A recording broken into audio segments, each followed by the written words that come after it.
किनिक कबीले के ऐसे जंगजू जिन्होंने यगू स्टेट से निकलने के कुछ ही अरसे में अपनी सल्जूकी सल्तनत की बुनियाद रख दी। इस सल्तनत में तुर्कमानिस्तान, अरब, तुर्की, आर्मीनिया, अज़रबैजान, उज़्बेकिस्तान और फ़लस्तीन के इलाके शामिल थे।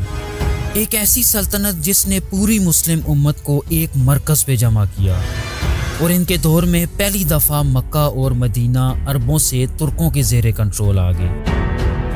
अपने अरूज पे इस सल्तनत का एरिया या रकबा 39 लाख स्क्वायर किलोमीटर था और इस सल्तनत पे कुल 46 सलातीन ने हुकूमत की।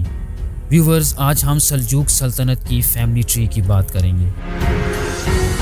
सल्जूक सल्तनत की बुनियाद कब और किसने रखी और ये लोग इस्लाम कब लाए।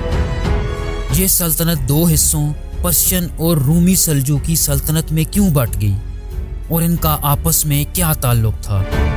अब्बासी खिलाफत जो कि अपने खात्मे के नज़दीक थी, सल्जूकों ने उसे कैसे सहारा दिया।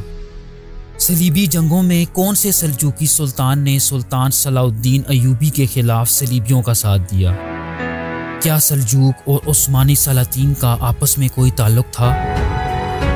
मैं हूं एहतशाम अरशद और आप देख रहे हैं द इंफोटेनमेंट चैनल। व्यूअर्स, सल्जूकों का शजरा समझने के लिए हमें ओगोस खान के 24 पोतों के बनाए गए इत्तेहाद यानी यगू स्टेट पे जाना पड़ेगा। सल्जूकों का ताल्लुक इस इत्तेहाद या फेडरेशन में एक जंगजू कबीले से था जिसका नाम किनिक कबीला था। किनिक कबीले की नस्ल ओगोस खान और उसकी पहली बीवी ओजोकलार के एक बेटे देनीस खान से चलता है और ये नस्ल इससे पीछे तुर्क, हजरत याफीस और फिर हजरत नूह अलैहिस्सलाम से जा मिलती है। व्यूअर, सन 920 ईस्वी में किनिक कबीले का सरदार दुकाक बे था जो कि यगू स्टेट की फौज का सुप्रीम कमांडर भी था और जिसके हिस्से में कई अहम फतूहात भी थी। सन 924 में दुकाक की मौत के बाद उसके बेटे सल्जूक बेग ने कबीले की सरदारी संभाल ली। सल्जूक अपने कबीले के लोगों पे बहुत गहरा असर रसूख रखता था मगर यगू स्टेट के लीडर्स के साथ अच्छे ताल्लुकात बनाने में नाकाम रहा, जिस वजह से सल्जूक ने यगू स्टेट को छोड़ने का फैसला किया। किनिक कबीला जिसमें 100 घुड़सवार, 1500 ऊँट, 50,000 भेड़ें और तकरीबन 500 लोग थे, सल्जूक और उसके बेटों की क़यादत में झंड यानी मौजूदा कजाकिस्तान के इलाके में आ गई। झंड का इलाका उस वक्त मुसलमानों का गढ़ समझा जाता था और वहाँ मुसलमानों के बहुत से कबीले बसते थे। इस इलाके में कुछ ही अरसा रहने के बाद सन 985 ईस्वी में सल्जूक और उसके पूरे किनिक कबीले ने इस्लाम कबूल कर लिया। सल्जूक बेग के 4 बेटे थे। इस दौर में जो सबसे अहम वाक़या पेश आया वो सल्जूक के सबसे बड़े बेटे मिकाइल की मौत थी। मिकाइल के 2 बेटे थे जिनके नाम तुगरल बेग और चगरी बेग था।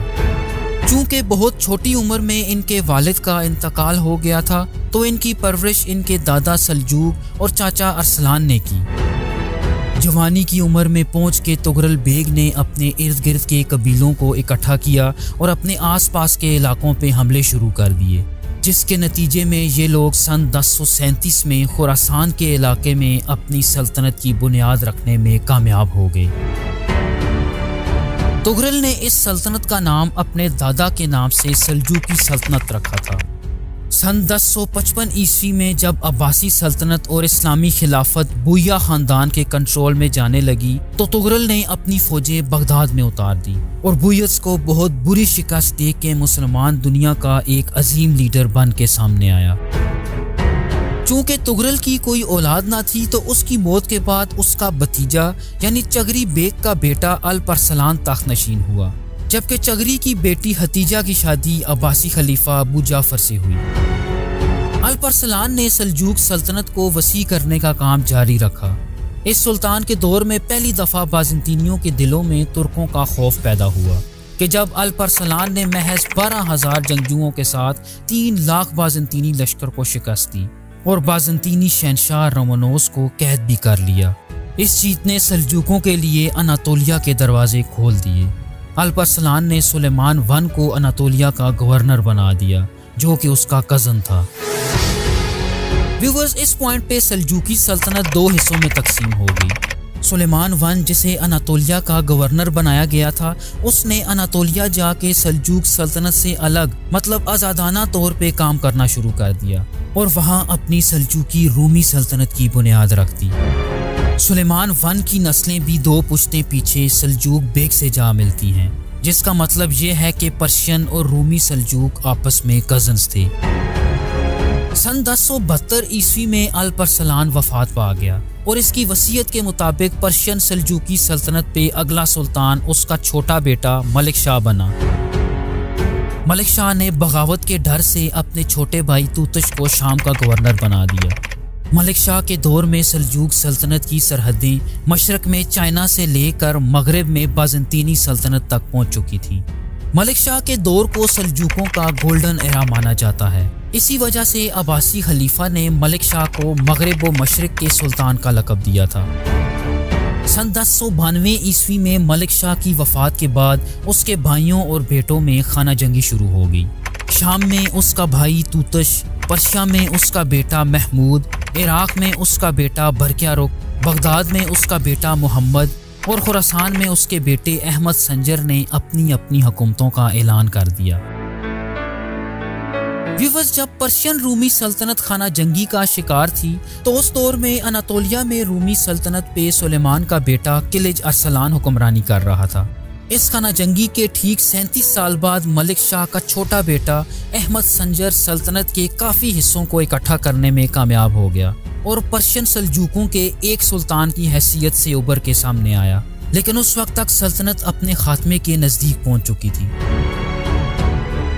अहमद संजर की मौत के साथ ही सल्जूक फिर से छोटी छोटी रियासतों में बंट गए और इन्हीं सल्जूकी रियासतों को इकट्ठा करके ख्वारिज़म शाह ने अपनी ख्वारिज़मी सल्तनत की बुनियाद रख दी।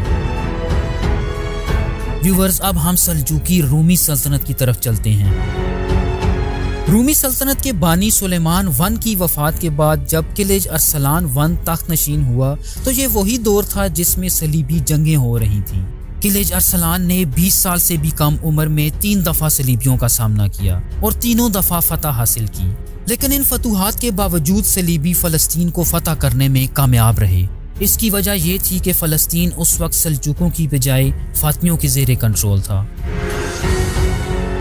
सन 1107 में किलिज अरसलान के खिलाफ मलिक शाह के बेटे मोहम्मद ने बगावत कर दी, जिसमें किलिज अरसलान को बुरी तरह शिकस्त हुई और इसी बगावत की वजह से अपनी जान बचाते हुए दरियाए काबूर में डूब गया।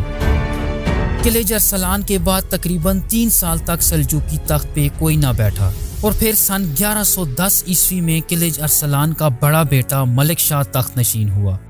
सुल्तान मलिक शाह ने बाज़ंतीनियों के साथ एक ट्रीटी साइन की थी, जिसकी रूह से सल्जूकी सल्तनत के कब्जे में तमाम बाज़ंतीनी इलाके उन्हें वापस कर देना था। लेकिन इस मुआहदे पे कभी अमल दरामद ना हो सका। मलिक शाह के भाई महसूद ने उसे कत्ल करा दिया और खुद तख्त पे बैठ गया। महसूद के दौर में दूसरी सलीबी जंगों का आगाज हुआ और उसने 2 दफ़ा सलीबी फौजों को शिकस्त से दोचार किया। महसूद के बाद उसका बेटा किलिज अरसलान II सल्तनत का सुल्तान बना। ये वही दौर था जब सुल्तान सलाउद्दीन अय्यूबी सलीबियों के खिलाफ तीसरी सलीबी जंग लड़ रहे थे। इस तीसरी सलीबी जंग में किलिज अरसलान ने सुल्तान सलाउद्दीन अय्यूबी का साथ दिया और उनके साथ इत्तेहाद कर लिया।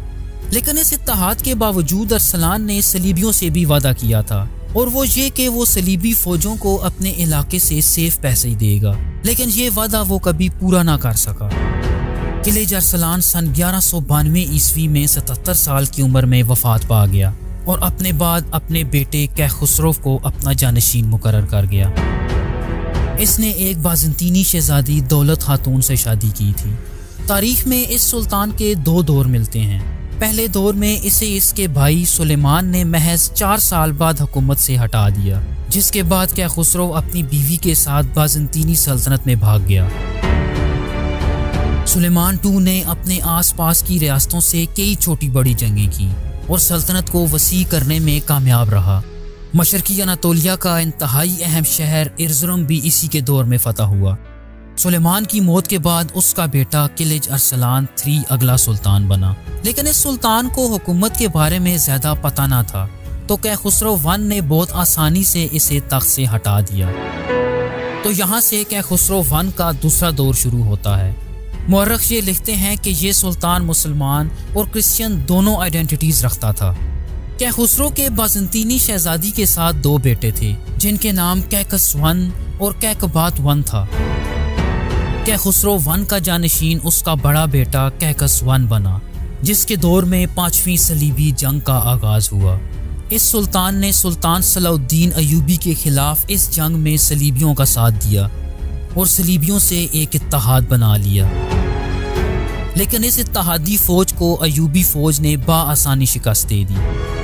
कैकस वन के बाद उसका भाई कैकबाद वन सुल्तान बना। इस सुल्तान ने सल्तनत की सरहदों को चारों तरफ वसी किया और बाज़ंतीनियों के कई इलाकों को फतह किया। इस सुल्तान का दौर अपनी तामीरात और अपनी आला अदालतों के लिए बहुत मशहूर था। ये वही दौर था कि जिसमें मंगोल बहुत तेजी से अनातोलिया की तरफ बढ़ रहे थे। इसी सुल्तान के दौर में अर्तुगरुल गाजी का काई कबीला भी काफी मजबूत हो चुका था। सुल्तान कैकबत को एक दावत के दौरान जहर दे दिया गया और ये आखिरी सुल्तान थे कि जिनके दौर में सल्जूक सल्तनत किसी के अंडर ना थी, बल्कि एक खुद मुख्तार सल्तनत थी। व्यूवर्स, आप चार्ट पे देख सकते हैं कि सुल्तान कैकबत के बाद कई सल्जूकी सुल्तान तख्त नशीन हुए, लेकिन मंगोल उस वक्त इतने ताकतवर हो चुके थे कि ये तमाम सलातीन मंगोलों के मातहत जा चुके थे। मंगोलों की एक वैसल स्टेट बन चुके थे और इनकी कोई आज़ाद हैसियत ना थी। व्यूवर्स, सल्जूक नस्ल से एक शहजादी हलीमे खातून की शादी अर्तुगरुल गाजी से हुई, जो कि उस्मानी सल्तनत की बुनियाद थी, जिनकी फैमिली ट्री के बारे में हम अपनी दूसरी वीडियो में बात कर चुके हैं, जिसका लिंक आप डिस्क्रिप्शन में देख सकते हैं। व्यूवर्स, उम्मीद है आपको ये वीडियो पसंद आएगी। हम मुस्तकबिल में आपके लिए मुख्तलिफ बादशाहों, मशहूर हस्तियों और सल्तनतों की फैमिली ट्रीज ला रहे हैं, तो हमारे चैनल को सब्सक्राइब ज़रूर कीजिएगा और कमेंट में अपनी राय ज़रूर दीजिए। Thank you so much. अल्लाह हाफिज़।